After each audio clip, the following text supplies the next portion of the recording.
નમસ્કાર, હું ગોપાલ ઇટાલિયા.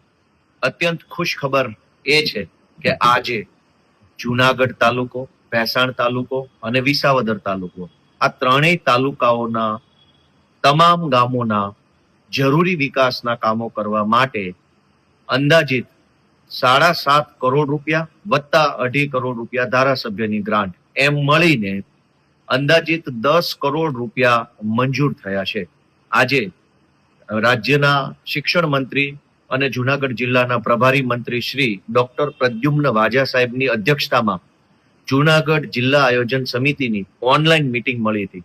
આ મીટિંગમાં વિસાવદર તાલુકાના ગામો, ભેસાણ તાલુકાના ગામો અને જુનાગઢ તાલુકાના ગામો એટલે કે મારી વિધાનસભા મત વિસ્તારના તમામ ગામોની અંદર સીસી રોડ, ગટરનું કામ, સ્ટ્રીટ લાઇટનું કામ, સાફ સફાઈનું કામ, શમશાનનું કામ, આંગણવાડીનું કામ, પૂર સંરક્ષણ દિવાલનું કામ, નાળા પુલિયાનું કામ, આવા અનેક નાની નાની જરૂરિયાતો જે હોય ગામની એ બધા જ જરૂરિયાતો વાળા કામ કરવા માટે અંદાજિત 10 કરોડ રૂપિયા, જેમાં 7.5 કરોડ રૂપિયા જિલ્લા આયોજન મંડળ અને 2.5 કરોડ રૂપિયા ધારાસભ્યની ગ્રાન્ટ મળીને 10 કરોડ જેટલા રૂપિયા આજે વિસાવદર મત વિસ્તારના અલગ અલગ ગામોના અલગ અલગ કામ કરવા માટે મંજૂર થયા છે. એ બદલ હું સૌ જનતાને ખૂબ ખૂબ શુભેચ્છા પાઠવું છું કે આપણા મત વિસ્તારમાં 10 કરોડ રૂપિયાના વિકાસના કામો થવાના છે. આ અગાઉ ગુજરાતના મુખ્યમંત્રી શ્રીએ 30 કરોડ રૂપિયાના અલગ અલગ નવા રોડ પણ આપણા મત વિસ્તારમાં મંજૂર કરી ચુક્યા છે, જેનું કામ પ્રગતિ હેઠળ છે. એટલે હમણાં જ જો હું કહું તો 40 કરોડ રૂપિયા, જેમાં 30 કરોડ રૂપિયા માત્ર રોડના કામ બાબત, 7.5 કરોડ રૂપિયા જિલ્લા આયોજન મંડળ, 2.5 કરોડ રૂપિયા ધારાસભ્યની ગ્રાન્ટ એમ મળીને આપણા વિસાવદર મત વિસ્તારની અંદર 40 કરોડ રૂપિયા વિકાસના કામો કરવા માટે મંજૂર થયા છે. એ બદલ હું જનતાને ખૂબ ખૂબ શુભેચ્છાઓ પાઠવું છું. હવે જે અત્યારે જિલ્લા આયોજન મંડળ તરફથી આપણા મત વિસ્તારના અલગ અલગ ગામોમાં જે કઈ કામો મંજૂર થયા છે એ કામોનું લિસ્ટ મેં મારા ફેસબુક ઉપર મૂક્યું છે.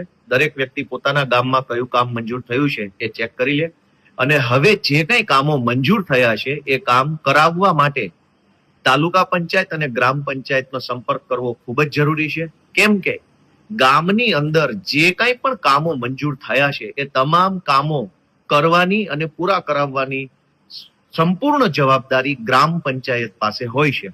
એટલે ગામમાં સીસી રોડ, પેવર બ્લોક, ગટર, શમશાન ફરતે દિવાલ, શમશાનની છાપરી, પૂર સંરક્ષણ દિવાલ, આંગણવાડીની ફરતે દિવાલ, અન્ય કોઈ પણ પ્રકારના કામો મંજૂર થયા હોય તો એ તમામ કામ ચાલુ કરવાની અને પૂરા કરાવવાની જવાબદારી ગ્રામ પંચાયત પાસે હોય છે. પરંતુ આ કામની તાંત્રિક મંજૂરી એટલે કે TSAS એસ્ટિમેટ સર્વે અને ટેકનિકલ સર્વે કરવા માટે તાલુકા પંચાયતના એન્જિનિયરોની જરૂર પડતી હોય છે. તો ગામના દરેક જાગૃત નાગરિકોને એટલી જ વિનંતી છે કે તમારા ગામના તલાટી મંત્રીનો સંપર્ક કરો અને તાલુકા પંચાયતમાં રહેલા SO નો સંપર્ક કરો.